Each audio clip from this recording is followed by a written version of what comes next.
I'm Lior Phillips, host of This Must Be the Gig. We're a weekly podcast that documents everything about the world of live music, speaking with choreographers, costume and set designers, the people who run beloved venues and festivals, and, of course, speaking with musicians about that one gig that changed their lives. Get your peek behind the curtain at consequenceofsound.net, Apple Podcasts, or wherever you listen to your podcasts.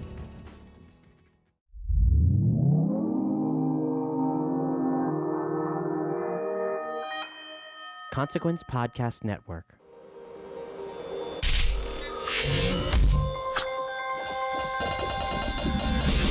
Welcome to another edition of Kyle Meredith with the interview series presented by WFPK at WFPK.org, Consequence of Sound, and the Consequence Podcast Network. Wherever you're listening from right now, I hope you keep listening as we put out multiple interviews every single week, a new one every Monday, Wednesday, and Friday. You can subscribe to us at Spotify, Apple Podcast, at iTunes, even on YouTube, really any of your favorite places to get podcasts.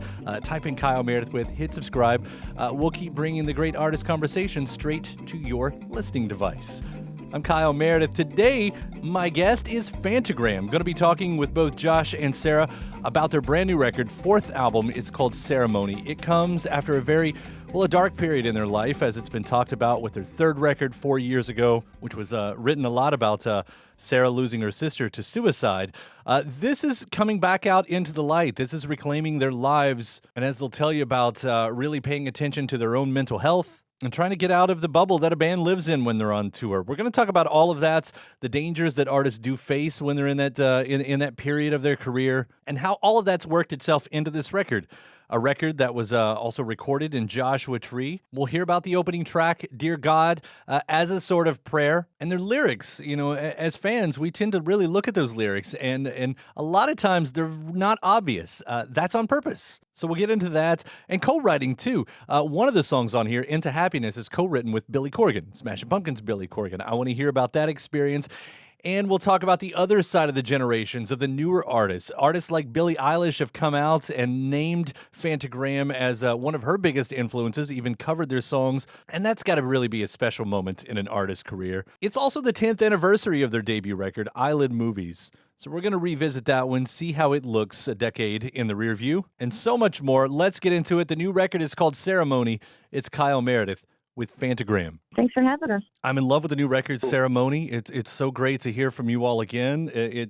I think it's been made a bit of a deal that it's been 4 years, but to come roaring back on this is no easy task. So first off, congratulations, and thank you all for continuing to put out such excellent music. Thank you. When I look at the press release, it does call this a rebirth, though. If that's the case, if that's how you also see it, because it sounds like chapter 1 really did have a hard stop to it.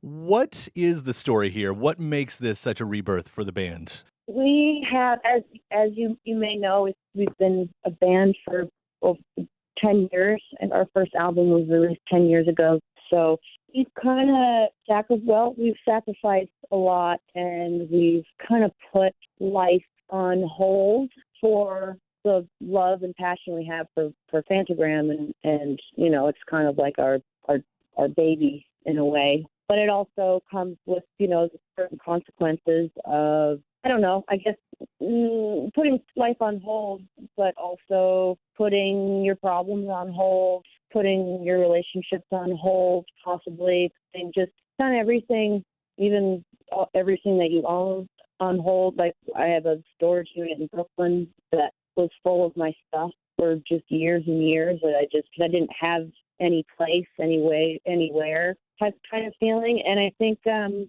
last album, 3, was and also the death of my sister by suicide was a kind of just like the nail in the coffin, where I think we, after that tour cycle, we kind of was like, oh, fuck, I need to find my home, and I need to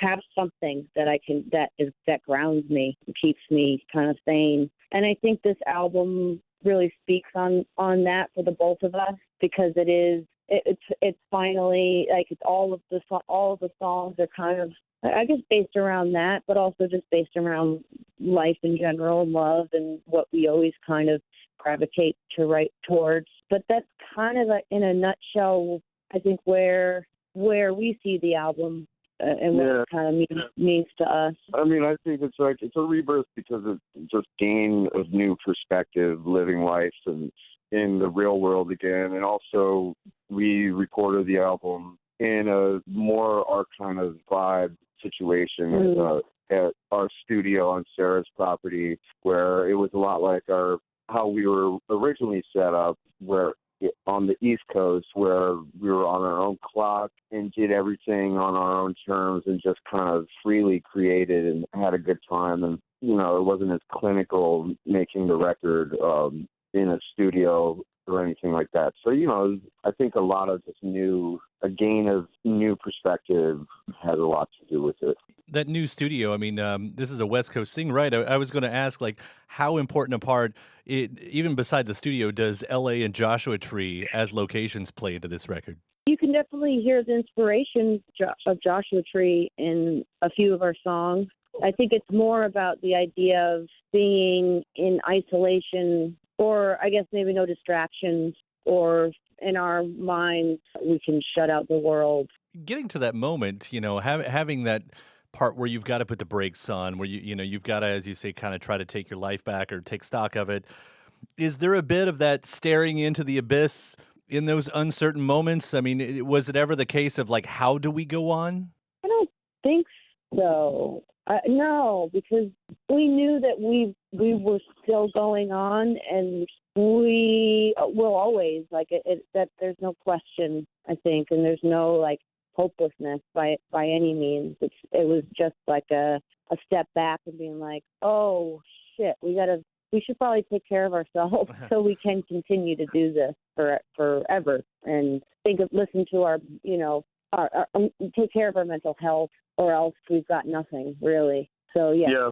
Also just living life, you know. We've spent so much time focusing on everything Phantogram, and we'll continue to keep Phantogram our main priority, obviously, but like, you forget what it's like to go hang out with friends and go out to dinner and go to the movies and do normal things, wash the dishes. Like not everything has to be completely involved with your career. Are you tired of washing the dishes yet? Yeah, I got done. Sick of that after the first round. Yeah. It always sounds zen until, you know, you're 3 weeks into it and they're piling up. I get that. But that's the thing. I mean, this is this thing that it feels like musicians are finally becoming more comfortable talking about. It's not, you know, the only conversation I've had lately where bands or artists are saying, you know, touring life is very hard. And it's not always easy to talk about that because you don't want to project like you're ungrateful or anything like that. And I'm using what other people have said about this, obviously not projecting, but it does. I mean, this is what sometimes does lead to substance abuse. Does what lead to suicide. And Sarah, as you're saying, you know, really taking a moment to take care of yourself, to really think about mental health.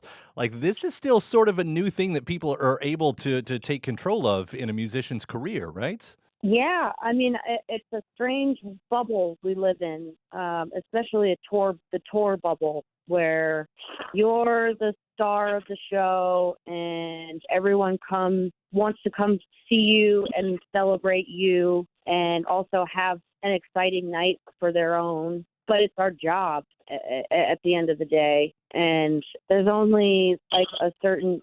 There's a level of sanity that you really have to maintain and be aware of, because it's so easy to self-medicate, and obviously that really never works out in the right way.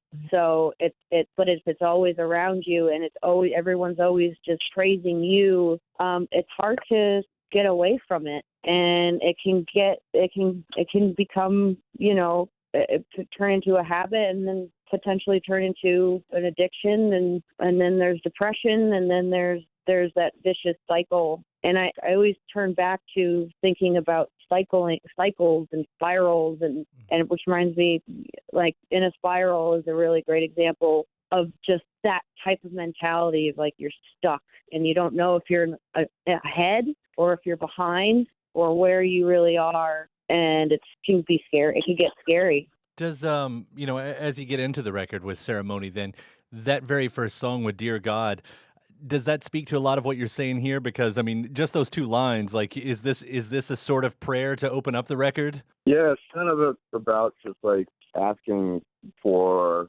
guidance in life to, God or whoever your higher power is, or just the universe to like, so give you the strength to get through this, what could be considered a kind of dark world that we live in. I'll take that moment to also praise you. The sampling that and the beat and all the track on that, it's makes it so interesting what's happening in that. It's definitely a great, but lyrics aside, with no disrespect to them, it's a great opener with everything that's happening there. Thank you. It's funny because I made that beat about 15 years ago, about 5 years before we started Phantogram. I made that beat. We always kind of wanted to do something with it. So I guess that's another example of how some of our songwriting works is we just sit on ideas, or like Sarah digs up something that I made or that's in like a folder of a ton of song ideas or beats, and we get working on it, later on. I'm glad that one arrived the way it did. The lyrics in itself, I mean, you all have never been obvious about the lyrics, and for whatever reasons.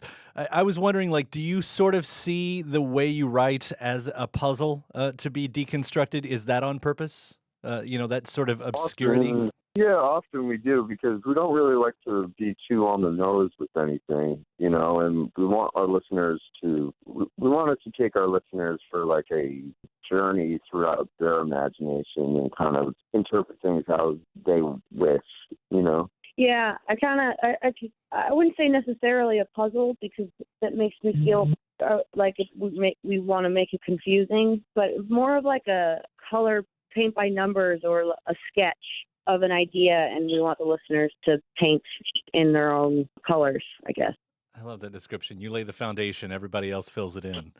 Yeah. Yeah. With songwriting, though, there is an interesting credit on here. Billy Corgan has got a co-writing credit for Into Happiness. What's the story there? He showed interest in wanting to work with us or make music and just vibe, so we had him over to our studio, to Sarah's studio in Laurel Canyon, and came over for about 4 sessions, and we just kind of wrote. And for Into Happiness, we had the idea and everything, but we were just struggling a little bit with the bridge on that song, and he helped out a bit with that. And it was a lot of fun working with him. I've had him on my show a few times, and he's always such an interesting conversation. But, and of course, he's written some of the greatest songs of all time. So I would wonder, like, what actually working with him in that kind of process would sort of be like, because he seems like it'd be sort of a mastermind at the songwriting craft. Yeah.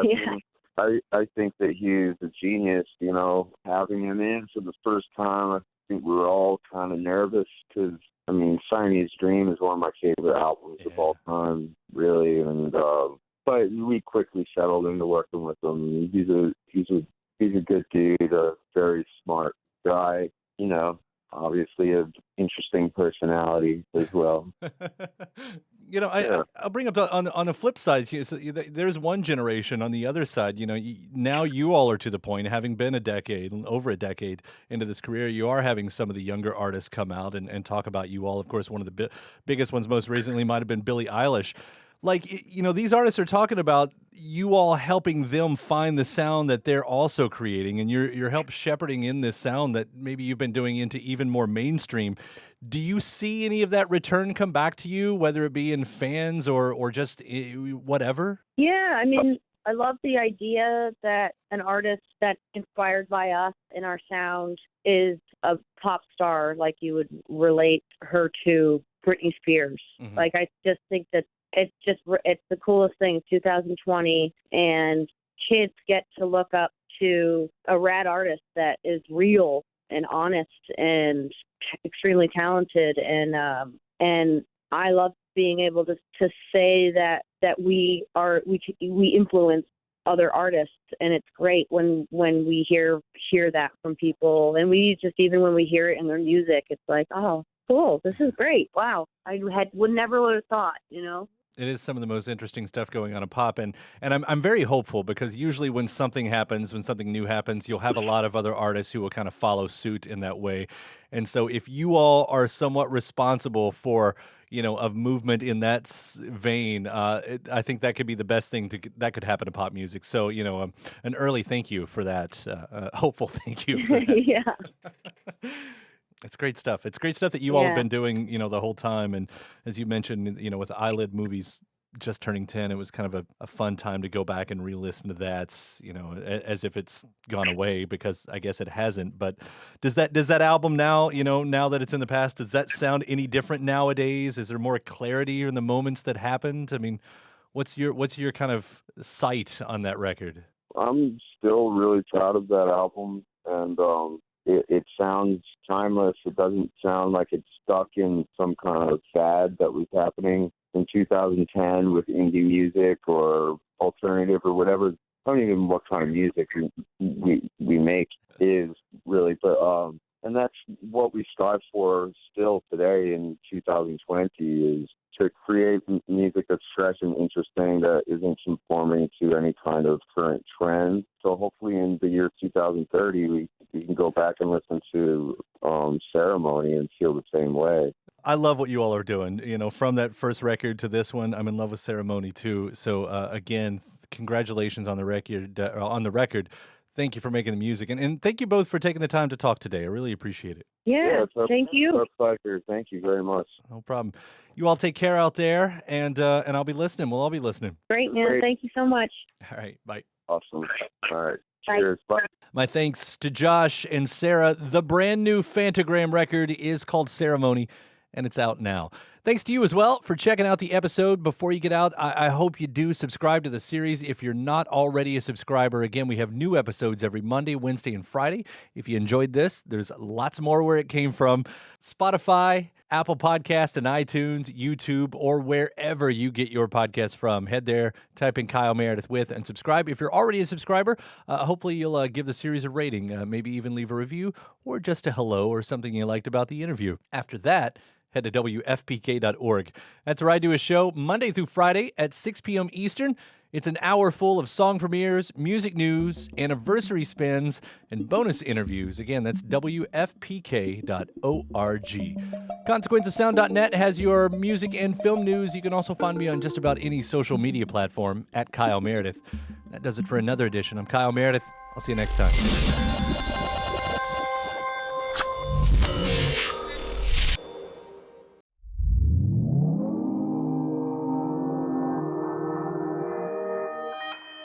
Consequence Podcast Network. It's easy to hear your favorite artist on WFPK from wherever you are. Listen on your smart speaker, live stream from our website at WFPK.org, from Louisville Public Media.